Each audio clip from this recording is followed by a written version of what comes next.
Hello everyone, this is Dr. Amina, Assistant Professor in Physics, Gurmitkal. Today's session is 28, Absolute Zero at Unattainable. So what is absolute zero at unattainable? The third law postulates that entropy of a substance is always finite and that it approaches a constant as the temperature approaches zero. So the value of this constant is independent of the values of any other state functions that characterize the substance. Now, for a given substance, we are free to assign any arbitrarily selected value to the zero temperature limiting value. However, we cannot assign arbitrary zero temperature entropies to all the substances. It is highly impossible to attain zero to all the substances. So therefore, the set of assignments we must make must be consistent with the experimentally observed zero temperature limiting values of the entropy changes of the reactions among different substances. Now, for perfectly crystalline substances, these reaction entropies are all zero.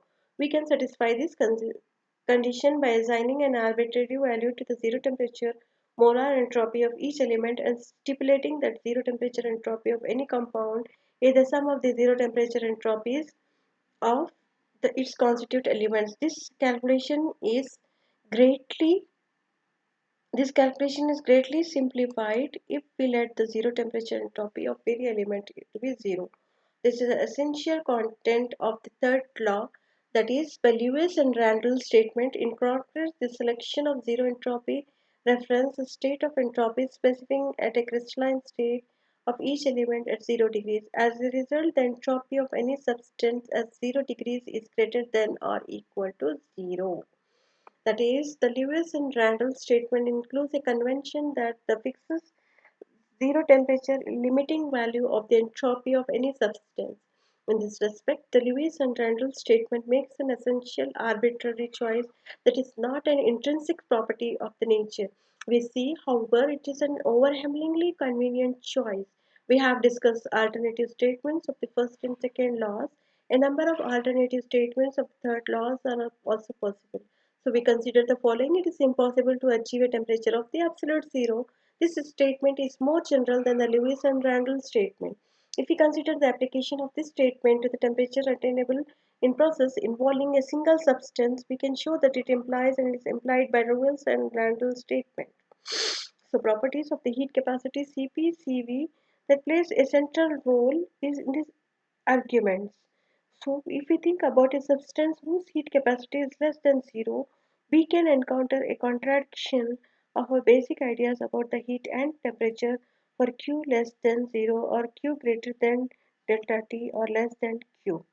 That is, heating the substance causes its temperature to decrease. In short, the theory we have developed embeds premises that require Cp is greater than Cv for any system for which we can make the measurements. Let us consider a pure substance of, by its pressure and temperature. We consider reversible constant pressure. Here is the example. So that the heat capacity goes to 0 when the temperature goes to 0. If Cp does not go to 0 when the temperature goes to 0, so Ts becomes arbitrarily large as the temperature goes to 0, which contradicts the Lewis and Randall statement. So here we have the equation. For temperature in the neighborhood of the zero, we can expand the heat capacity to arbitrary accuracy as a Taylor series polynomial entity. So Cp of Tt is equal to Cp of 0 plus dou Cp divided by dou T at 0. That is T plus half into dou square Cp divided by dou T square.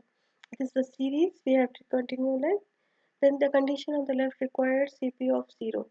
We could view the third law as a statement about the heat capacities of the four substances. More generally, we can refer corresponding assertions for the closed system reversible that are not pure. We can make essentially the same arguments for any system. We need only replace Cp tau h divided by tau t. The Lewis and Randall statement assert that the entropy values of any other thermodynamic function, it follows that the entropy at 0 degrees is independent of the value of the pressure. So, when we say that absolute zero is unattainable, we mean that no system can undergo any change in which its final temperature is zero. So, to see why absolute zero must be unattainable, let us consider processes that can decrease the temperature of a system. In general, we have heat reservoirs available at various temperatures. We can select the available reservoir whose temperature is lowest and bring the system to this temperature by simple thermal contact. This much is clearly the challenge to decrease the temperature further. To do so, we must affect some of the other change.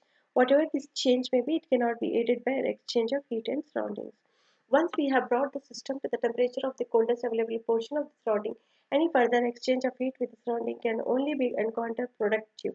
We conclude that the process suited to our purpose must be adiabatic, since an adiabatic process exchanges no heat with the surroundings. So then we have the equation here. To do so, we can calculate delta S by taking the integration from P1 to P2, dou V divided by dou T into dV. So then we can calculate delta S into P2 T2 and S into P2 into T1. So we have to understand the entropy change for the reversible process. We note first that there are infinite number of such processes. There is nothing unique about the final temperature. So P1, P2, T1, T2 are given. So we can calculate the entropy change of the system. So in the irreversible process, so delta S irreversible is equal to S of P2 into T2 minus S of P1 into T1, which must be greater than 0. By computing the entropy changes as reversibly carried the system along the isothermal step path, we have P1, P2, T1 and T2. So we can calculate the reversible process. So we have the derivation. So we can understand the graph here. Temperature versus entropy for spontaneous and irreversible process. So we have the multiple choice questions. So the first question is, it is necessary to have a temperature difference to obtain work of any two. So we have to true or be false. Then we have the question, the absolute thermodynamic temperature scale is also known as Celsius scale, Kelvin scale, Fahrenheit scale, none of the mentioned. And third is that in defining the temperature scale, the standard reference point is taken as 0 Kelvin or boiling point of water, triple point of water, none of the mentioned.